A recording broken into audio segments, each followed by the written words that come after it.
Okay, another lovely topic, lovely article. This one, am I recording? I'm recording. So here we are looking at the application of recent advances in climate adaptation research to urban heat risk management. This is led by Chandani Singh, the Indian superstar in the IPCC business. Wire provides these nice, relatively short review articles that are very useful for introducing the topic like this. It's called a perspective here, not a review, but nonetheless, I'm going to be brief as usual. It's a very nice article with lots of very nice references, and I'm just going to make it short, right? There is unequivocal evidence that anthropogenic climate change is supercharging temperature and precipitation regimes globally. One of the clearest signals of this is seen in current and projected increases in extreme heat, understood as changes in temperature maximums, longer duration heat waves, and higher nighttime temperatures. There are dynamics between all of those you can look up elsewhere on my channel. Extreme heat has substantial impacts on socio-ecological systems through direct impacts on human health and labor productivity, crop yields and water security, and second order impacts on infrastructure functioning and hazards such as increased fire and drought incidents. These impacts are differentiated and mediated by pre-existing vulnerabilities based on who you are, what you do, where you live, and your capacities to prepare for, prevent, cope with, and adapt to heat exposure. Nowhere are these increasing and differentiated impacts. Nowhere are these increasing and differentiated impacts of heat more visible than in populous, rapidly urbanizing regions. Urban centers contribute more to climate change, disproportionately more, let's say, and they have impacts on them that are also disproportionately high. Urban heat islands, urban heat waves, urban heat risk, urban floods, and so on and so forth. Obviously, informal housing, slums with mixed neighborhoods and facilities, infrastructure, everything makes vulnerabilities also very complicated in very small scales, right? Governments across the world are piloting and implementing heat management strategies, which are variously called heat health plans, heat action plans, heat resilience strategies, and so forth. Even though heat action plan can mean dealing with the events as they happen, whereas heat resilience means longer term plan to reduce the impacts and be prepared and resilient to the future heat waves, which are expected to get worse, of course. We argue that such actions and policy agendas can benefit from theoretical advances in the climate change vulnerability and adaptation literature. We synthesize 5 theoretical advances to highlight the need for suites of actions sequenced in pathways that are more sensitive to trade-offs, center equity as a normative goal of effective adaptation, acknowledge uncertainty and pre-existing differential vulnerabilities, leverage lessons from participatory adaptation planning, and are forward-looking and preparatory actions. We consolidate these advances and develop an approach to inform urban heat risk management. In case you are not already aware, vulnerability is made up of many things, like the kind of house you are living in, the kind of job you have, permanent contract, per capita income, education level, and so on. And exposure is again population density, infrastructure. So they are all subtly different. Various indices are chosen to compute and quantify these, and of course IPCC 5 defined risk as a multiplication of hazard, which comes from, let's say, heat waves, vulnerability and exposure, but in the current definition, response is also being added, because response such as these adaptation preparations can actually mitigate the overall risk, right? So this is a nice schematic infographic. Let's read the caption. Adapting to climate risks is a continuous process. Reading the figure from the inside outwards, the inner circle represents 5 frontiers in adaptation research that are key to risk management and adaptation. Advances in adaptation theory, numbered 1 to 5, include understanding risks as a complex. So it's not just one particular hazard and one risk. It is multiplier of many different aspects of hazard, location specific, outcome, vulnerabilities, differentiated vulnerabilities, which is about whether you are poor or rich, whether you have agency or not, and so on. Recognizing the context of differential vulnerability, adhering to values of justice and equity, developing solutions through pathways, approaches that prepare for decision making under uncertainty. There are controversies about whether these are the best or not, that I won't get into. And of course, participatory approaches to enable inclusive risk management. And here again, differentiated or differential vulnerability means who is going to participate and who is allowed to participate and who is not, can also be issues that contribute or exacerbate differential vulnerabilities. Together they have implications for adaptation action, as we'll see in the outermost circle. The 5 advances are depicted as slices of a larger pie to demonstrate that advances identified by the authors are a subset of the wider adaptation literature, which is the full circle. So let's go. We're trying to adapt to climate risks, and it's going in this direction. So understanding the problem, developing the context, which is typically hyper-local, examining values and goals, because whether some group or religion or color and so on, gender are included or not, normative questions depend on values and the goals, whether safety nets are provided for everybody and not or not, and so on. Developing solutions and enabling inclusive processes. So in the second circle you have going in this direction, understanding the problems, complex risks which require to deal with compounding hazards or quantifying compounding hazards as part of the complex risk, cascading impacts within and across sectors and places, and you have to answer questions outside that we'll look at in a minute. In developing the context, differential vulnerability is very critical. So vulnerability is dynamic, influenced by non-climatic factors such as political power, information access, education, social welfare network or safety net, and so on. Explains gaps between adaptation actions and outcomes. You have to worry about whether adaptation is working as intended. Challenges homogeneity of high risk groups. Okay, so you can't assume even in a city or even in a neighborhood of a city that everybody is experiencing the same level of risk. In examining values and goals, you want to worry about equitable and just adaptation. So centers on marginalized communities, agendas incorporate justice principles.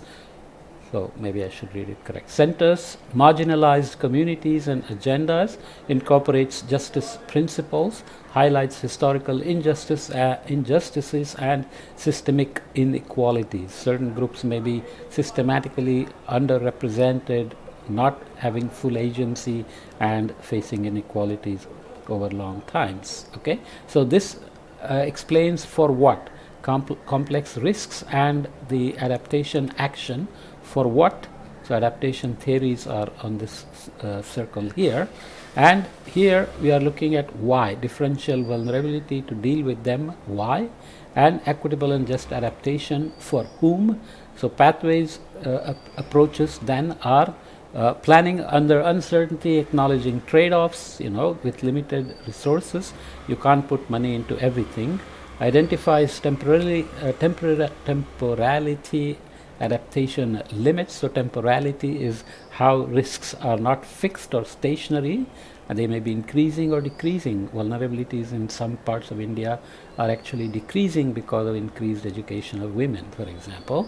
And proactive decision focused approach, it is about how solution development happens in these pathways approaches. And finally, enabling inclusive processes is about participatory narrative building in terms of adaptation theory. In terms of adaptation actions, it is effective consensus building, collective and localized approaches. Everything is location specific. All global warming is local. links adaptation with development priorities, and it is about how the process, right? So even in terms of financing, adaptation and development priorities are often conflated and mixed or double counted and so on, so you have to be careful about that. Just to read a bit about advances in adaptation research and action. Adaptation research has burgeoned and diversified with several notable advances. We discussed these advances across 4 subsections: how we understand climate risks and vulnerabilities, how we normatively define adaptation outcomes. So these are not analytic questions or strategic questions or tactical questions, but cultural values and norms. What do you hold as sacred, for example? And how we navigate uncertainty to meet goals of effective adaptation. So we can see adaptation pathways in section 2.4 and participatory approaches in 2.5. I'm going to keep it short, unfortunately. Figure 1, which we looked at, synthesizes these advances in climate adaptation research, while others might identify different thematic areas such as enablers, including adaptation finance. Here we highlight these 5 because they capture a range of aspects of adaptation: what we are adapting to, why we are adapting, why are we adapting, and how and when we adapt, laid out in Smith et al. 2000 paper. And secondly, have a well-established conceptual and empirical literature to draw from. And thirdly, they are distinct enough from one another to merit being separate themes. So this is about authors might have gone differently. These authors identify these thematic areas because of these reasons. Okay, jumping ahead, they look at from single hazard to sectoral approaches to complex risk perspectives. So heat wave is not a heat wave for all sectors. For energy, it may be about increased peak demands and meeting those. For vendors, it may be about protecting their produce and protecting themselves, and transportation is about what to do with people who must travel, and so on and so forth. Differential vulnerability mediates adaptive capacities, so this is about poverty, chronic lack of political inclusion, and so on. Goals of equitable and just adaptation have to be very clear. This is where normative questions and societal values come in. Not every culture may provide or include all groups, all religions, and so on. Okay, so jumping ahead, from discrete actions to adaptation pathways. Adaptation theory and practice has moved toward approaches which denote a decision-focused approach to incorporate flexibility into decision making and account for future uncertainty, that build on sequences of flexible, forward-looking actions, anticipate path dependencies, and allow for learning and course correction. These response to critiques of adaptation implementation being reactive, insufficient, and often leading to maladaptive outcomes. So climate change is happening and it's evolving as well, and local impacts are evolving, local demographics, economies are evolving, vulnerabilities are evolving. So pathways are basically charting out future action plan along with what is starting now, with metrics, reporting and verification along the way to make sure that you are being effective and efficient, not only in achieving the goals of adaptation and avoiding maladaptation, but also mainstreaming these into fiscal policies, budgets, and so on, so that they are well funded. Okay. Collective participatory narrative building. Again, I'm just taking snippets. These are long sections. Enabling participation is an integral part of climate change adaptation. Multiple studies show that collectively prioritized and designed adaptations improve adaptation outcomes and achieve what is meant to be.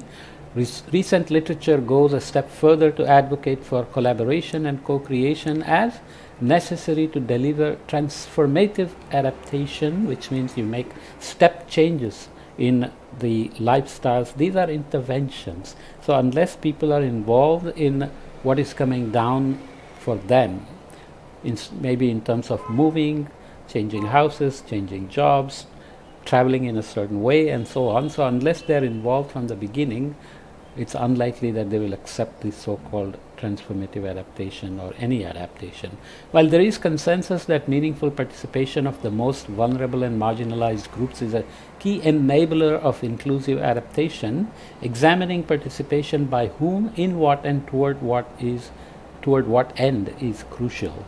So if you are thinking of this as future adaptation to make the whole system, community, let's say, resilient, the community is only as resilient as the weakest group. So unless they are also involved in terms of inclusive adaptation, then everybody will be vulnerable, because let's say heat risk makes also a health risk, because in a country like India, heat waves often are associated with diseases, pathogens. Warm temperatures favor blooming pathogens, and if people in your neighborhood are sick, you will get sick as well. There is no way to protect yourself, right? So inclusiveness has got a lot of co-benefits as well. Applying adaptation advances to urban heat risk management, that's the main goal. We apply the above advances in adaptation research to urban heat risk management. Heat risk management solutions in urban areas are a mix of awareness building and informational options, such as improving heat risk perceptions through public awareness campaigns, heat early warnings, health-related do's and don'ts, and so on. And secondly, nature-based options such as enhancing green cover and protecting and enhancing water availability during extreme heat. So heat waves always raise hydration requirements, and you need shelters and hydration centers. Infrastructural options as well in terms of climate sensitive urban planning, heat resilient building design, including passive cooling, solar reflective paint, and so on. There are many ways of using natural circulation, natural light to have buildings be energy efficient while also heat resilient. And behavioral options, of course, changing outdoor labor timings, cultural practices of siesta, reducing social isolation. Old people can feel really isolated during these horrible heat waves, and that can result in enhanced mortality and, of course, productivity loss and morbidities and so on. So applying advances in adaptation theory to urban heat risk management, nice details here. I won't read all of them, but basically you are looking at advances in adaptation theory and implications for urban heat risk management. Let's look at one: from single hazards and sectoral approaches to complex risk perspectives. So adapting a complex risk perspective for urban heat risk management recognizes that urban heat compounds with other hazards such as drought and wildfires, and interacts with non-climate related hazards and shocks. For example, a drought may drive rural population into urban centers, putting heavy pressure on resources. It highlights how the combined effects of these interactions amplify existing systemic vulnerabilities and extend the range of exposed people. For example, intersection of extreme heat with the COVID-19 pandemic. So COVID-19 required separation, quarantine, all those things, but if people are seeking shelter, then you may violate all those requirements. Okay.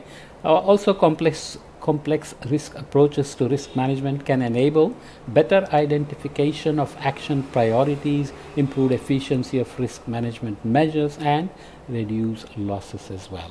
Secondly, differential vulnerability mediates all adaptation. So it considers underlying risk drivers and root causes of vulnerability to heat, acknowledges heat as a social risk as well, demonstrates the need to look beyond classic at-risk vulnerable groups and questions homogeneity within vulnerable populations, demonstrates the relationship between heat risk perception, adaptation capacity, willingness to adapt, and response to heat impacts. This is seen even in harsh winters in the Western world, where homeless people staying outside are being asked to move into shelters to avoid hypothermia and death, but often they don't want to do it because there is violence in shelters that they are scared of. So all kind of complex factors play a role.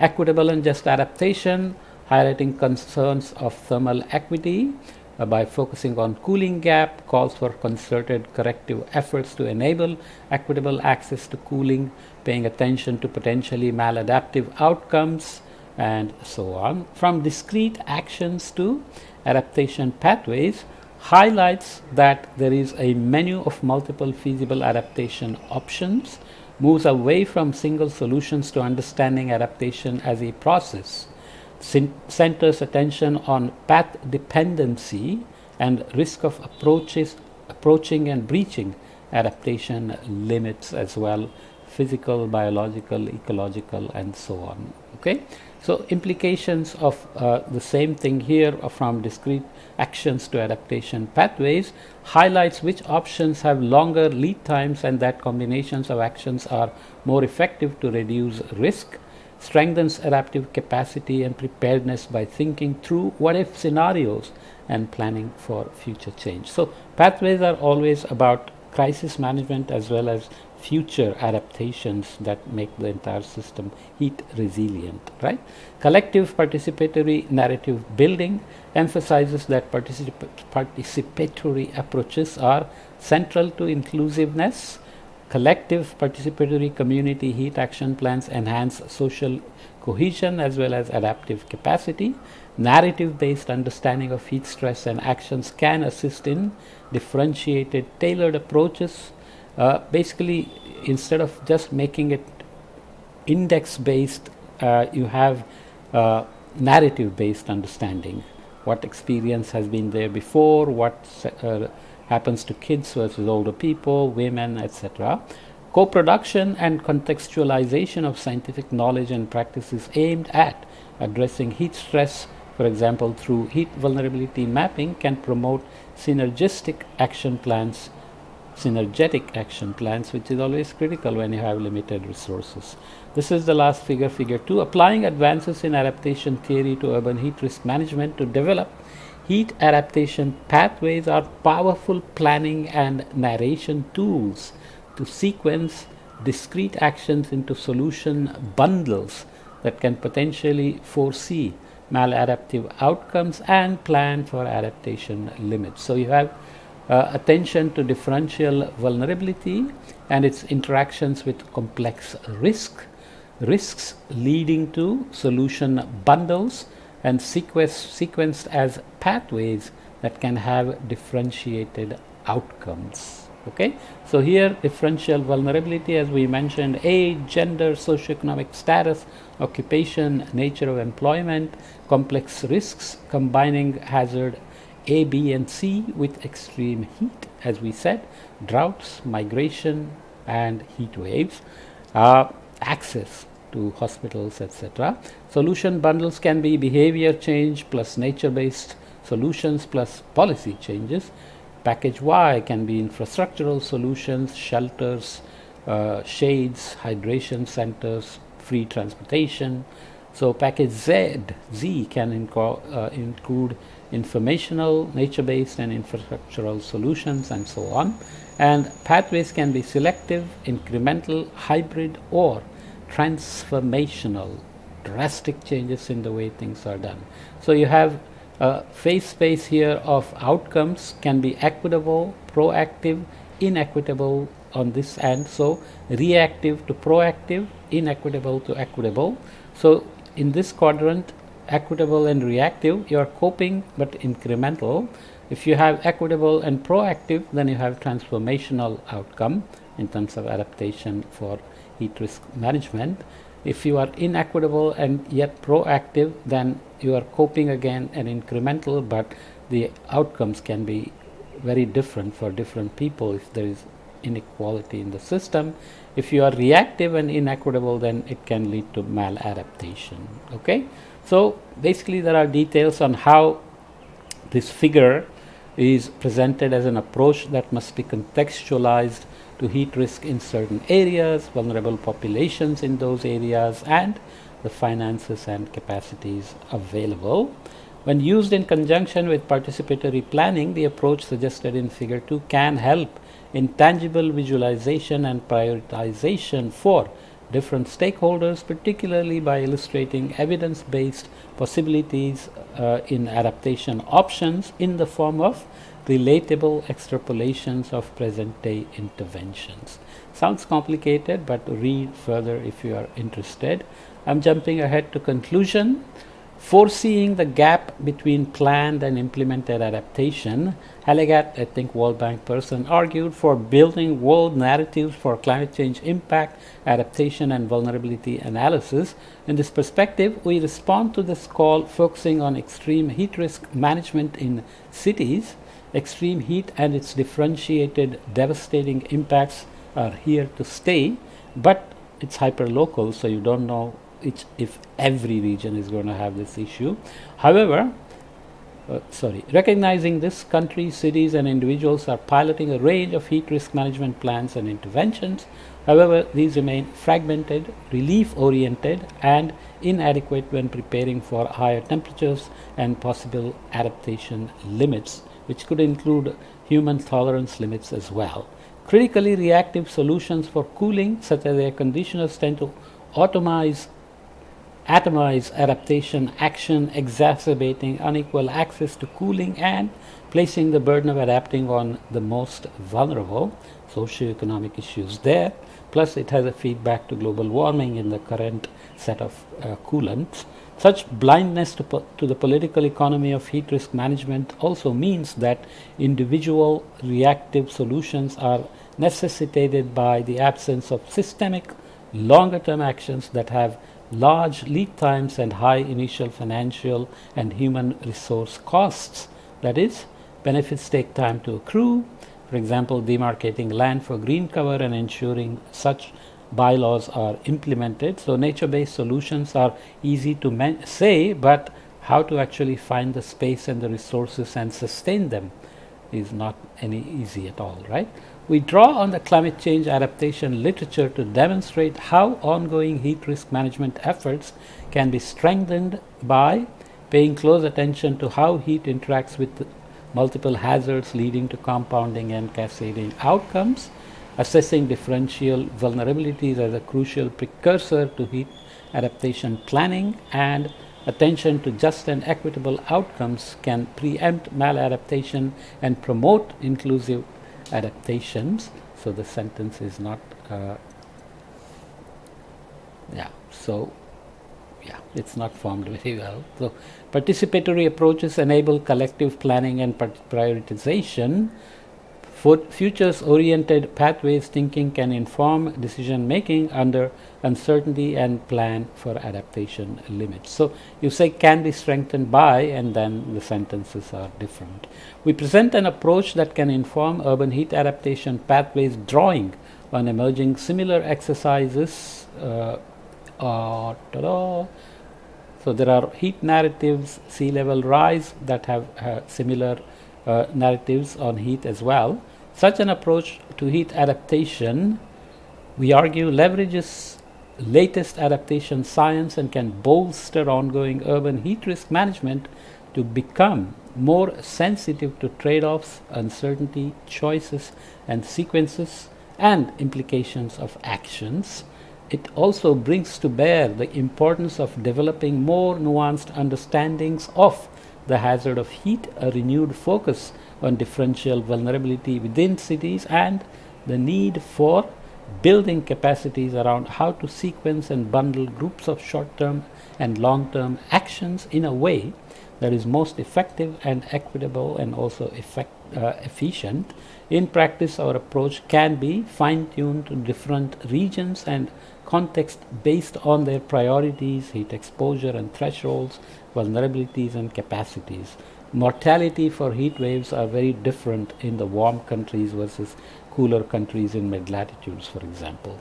How heat risk management and adaptation planning will play out depend also on urban planning approaches, priorities and available finances, all of which are deeply mediated by urbanization trajectories and agendas.